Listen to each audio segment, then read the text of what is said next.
Termina daqui a pouquinho, às 7 horas da noite, o prazo para o registro das candidaturas. Até agora, 12 já foram inscritas. 2 delas há poucos instantes, a de João Goulart, filho do PPL, e a do ex-presidente Lula. O último dia, aliás, foi de expectativa em torno do caso do ex-presidente Lula. O PT e o MST dizem ter mobilizado 50 mil pessoas que marcharam rumo ao TSE para registrar a chapa. A PM falou em números bem mais modestos, algo em torno de 10 mil pessoas. Quem nos acompanha, inclusive, pela internet, pode assistir aí as imagens dessa marcha petista lá ao Tribunal Superior Eleitoral. O registro da candidatura de Lula foi feito por volta das 5 horas da tarde.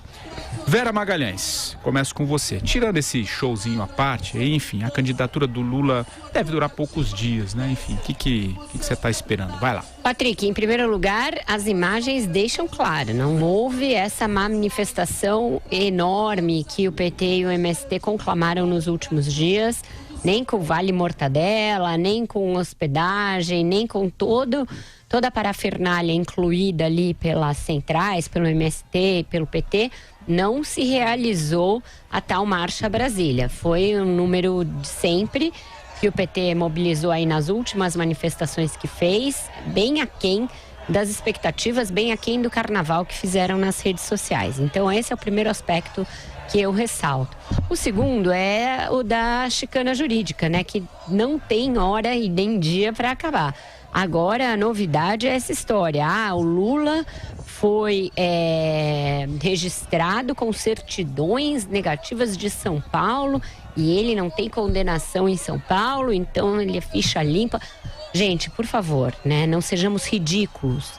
A justiça brasileira é uma só, não existe justiça estadual, o Brasil não tem leis diferentes a depender do estado, é uma lei nacional, a lei da ficha limpa, a condenação também é nacional, o Código Penal vige em todo o território nacional e o Lula está preso, não há como negar um dado da realidade. Está preso porque é condenado em segunda instância por corrupção e por lavagem de dinheiro. Os dados são esses, o resto é bruxaria, feitiçaria. Me espanta que a gente fique dando corda a esse tipo de bizarrice que é constrangedor. Por que é constrangedor?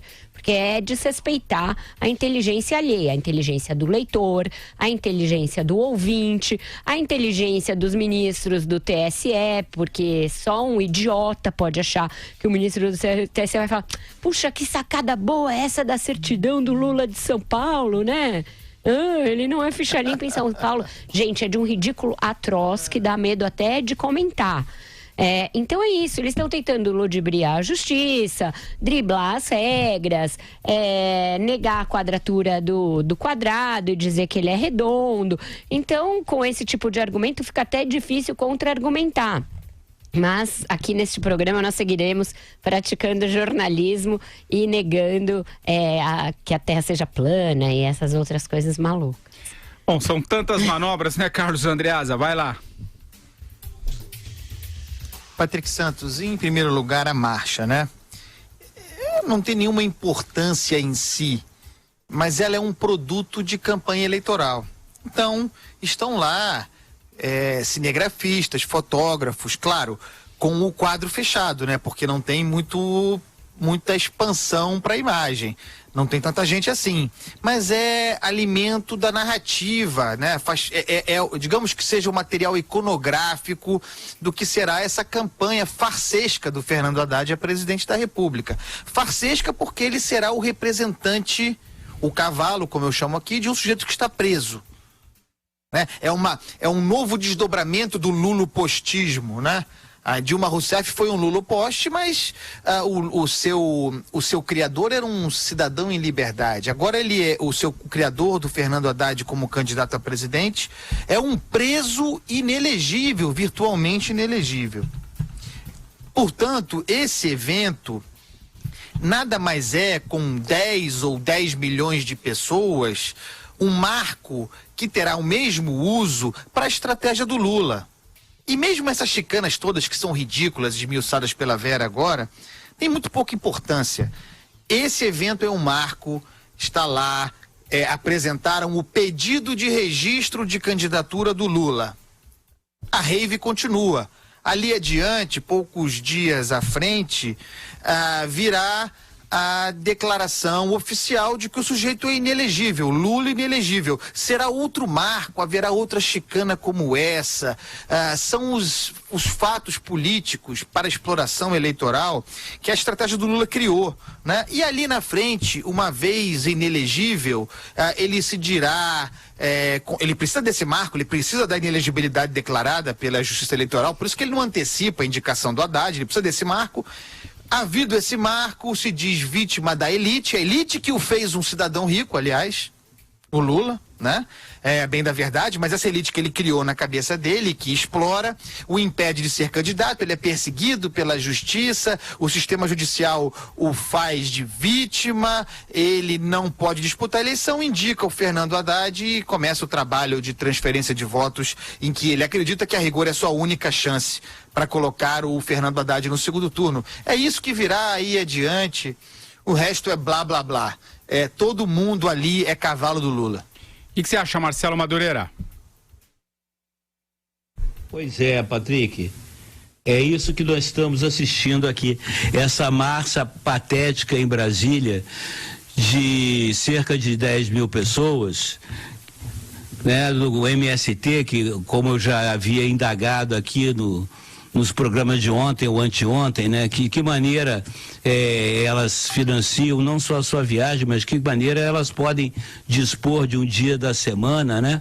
Para poder estar caminhando em Brasília, a não ser evidente que façam parte desses 13 milhões de desempregados, né? Que sofrem hoje no Brasil justamente por conta das políticas do Partido dos Trabalhadores, né? E da sua linha auxiliar, que é o do Movimento Sem Terra, que eles estão agora desfilando as bandeiras, né? Talvez a troco de uma quentinha, ao troco de R$50 o sanduíche de mortadela. Aí eu pergunto, né? A quem interessa a candidatura do Lula, né? Interessa aos 13 milhões de desempregados? Interessa aqueles que sofrem, né?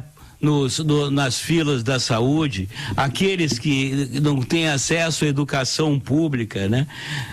Aquela enorme parcela da nossa população que viveu nos anos lulopetistas a ilusão falsa de uma ascensão social, um tigre de papel que não resistiu, né, as mais óbvias regras, né, de finanças públicas. A quem interessa, né, o Brasil sufragar a candidatura de um homem como Lula, de uma mulher como Dilma Rousseff, de um partido como o PT, que é associado ao MDB do Michel Temer, arremessou o Brasil numa crise descomunal sem nenhum paralelo na história republicana. Aí eu respondo para vocês, só interessa a uma única pessoa, ao senhor Luiz Inácio Lula da Silva, o presidenciável, que está lá em Curitiba, né, com um único propósito, de defender seus interesses em contradição com os interesses da nação brasileira, que é realmente recuperar o mínimo de estabilidade política e jurídica para esse país, para que a gente possa se levantar, se reconstruir. Vera, acho que é importante todos nós aqui falarmos um pouquinho dos próximos passos, né? Só para a gente entender, até para o ouvinte entender todo esse processo, porque após o registro, em até 24 horas, o TSE deve publicar o edital com o pedido da candidatura no Diário Eletrônico da Justiça. Nos dias 17 e 18, você que está acompanhando bem, acho que vê se é isso, Vera, será aberto o prazo de 5 dias para que o Ministério Público ou algum partido faça a impugnação da candidatura do petista. Aí, quando o prazo terminar, entre os dias 22 e 23, o PT tem 7 dias para contestar a impugnação. É mais ou menos isso? E aí, em que momento que entraria aí sim como diz o Andreas, o Cavalo, o Haddad, nesse processo todo? Para a gente entender, para o ouvinte entender um pouquinho como é que fica daqui para frente. Uma vez alguém questionando a candidatura do Lula, deve ser designado um relator para dizer se o pedido de impugnação é válido ou não, para decidir se o registro é válido ou não, analisando aí as certidões, os documentos, a realidade, o fato de que o Lula tem uma condenação por um órgão colegiado, que é o que prevê a lei da ficha limpa para impedir a candidatura, e aí esse relator vai se manifestar e o PT deve ter alguns prazos para recurso.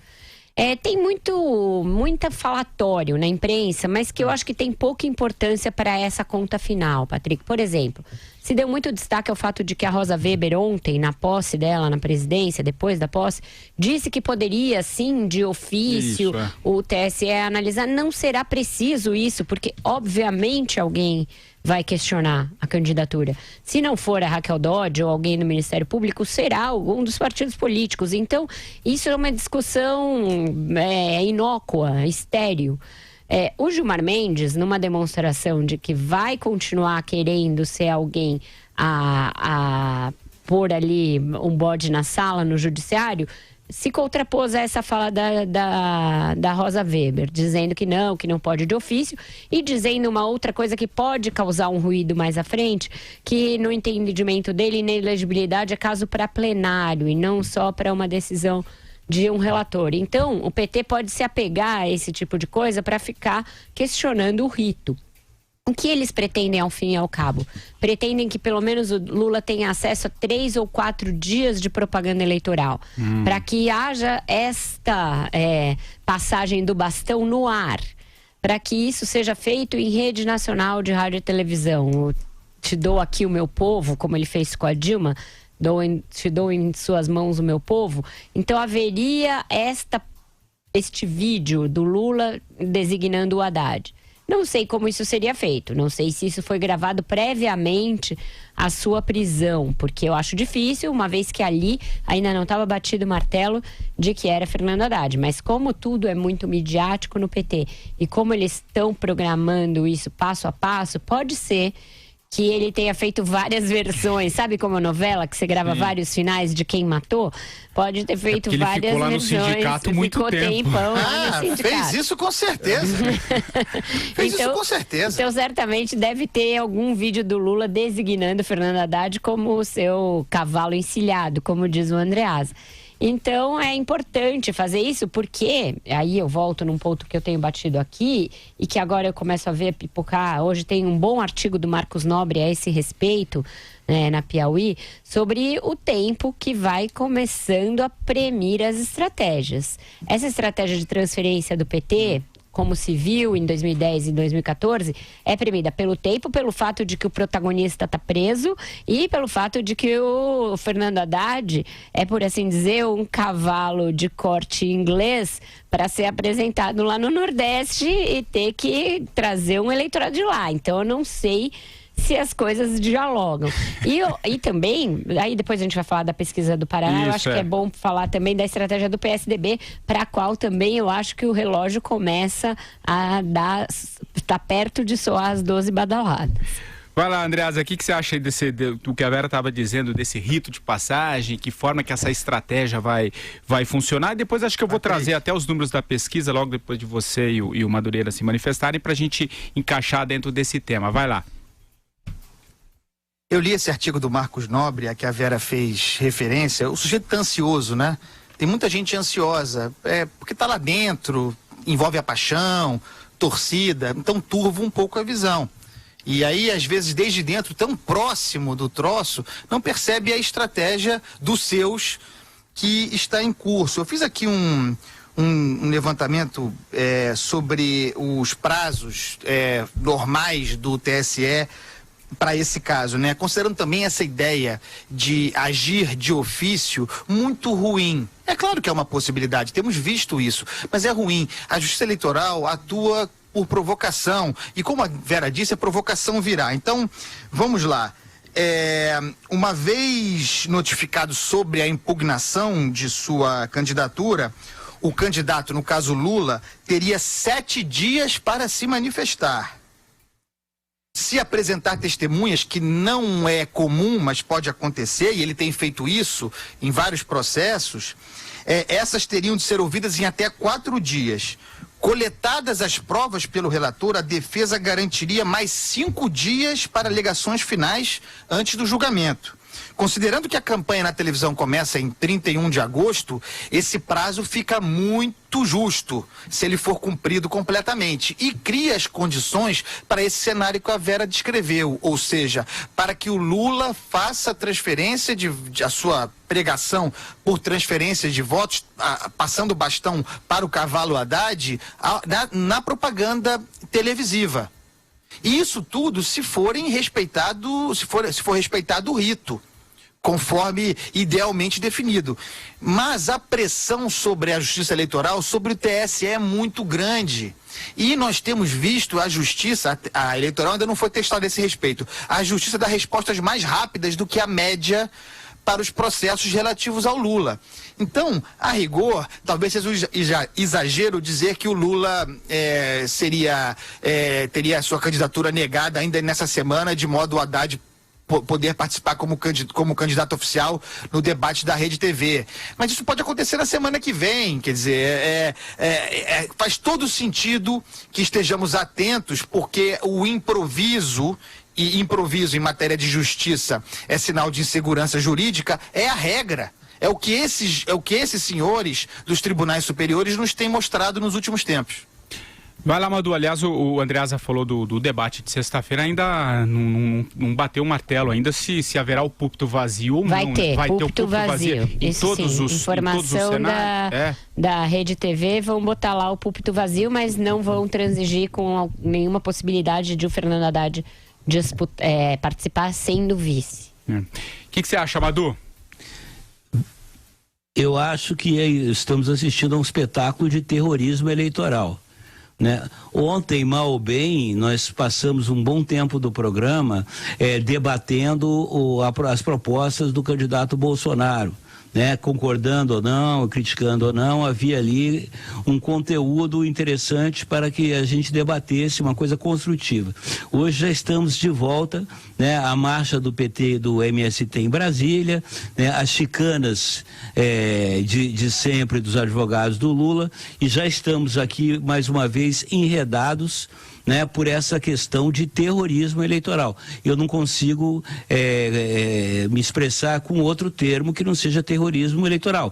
Essa questão do Lula ser ou não ser candidato, para mim, é uma não questão, né? Isso não encaminha em nenhum momento solução para o que a gente está vivendo, não é nenhum benefício para a população brasileira. E mesmo porque, olha só que coisa curiosa, ao ser o foco, né, das atenções pela sua candidatura ou não candidatura, o PT, o Lula, se escusam de clarificar o que fariam na eventualidade de uma candidatura do Luiz Inácio Lula da Silva ou do seu cavalo, Fernando Haddad. Aliás, eu recebi aqui uma mensagem da Associação dos Amigos e Protetores dos Cavalos do Brasil, pedindo para fazer uma ressalva, viu, Andreasa? Para trocar essa referência ao cavalo, comparar o Fernando Haddad ao cavalo, eles pediram para você compará-lo a um outro tipo de quadrúpede. Fala, Andreasa. Mas é o seguinte, é porque o uso do cavalo, eu quero deixar isso bem claro, não significa que eu estou chamando o Fernando Haddad de cavalo. Eu estou usando, inclusive, a expressão consagrada pelas religiões de matriz africana, o candomblé especificamente, para o cavalo, aquele que recebe o santo. Perfeito. Ou até o cavalo de Troia, né? Que leva os inimigos para dentro do... Isso. Vamos ficar no campo da... metáfora. Vamos ficar no campo da mitologia e da fé. Fala, Madu. Só para concluir, é altamente ofensivo comparar Fernando Haddad a um cavalo. Para os cavalos, é claro.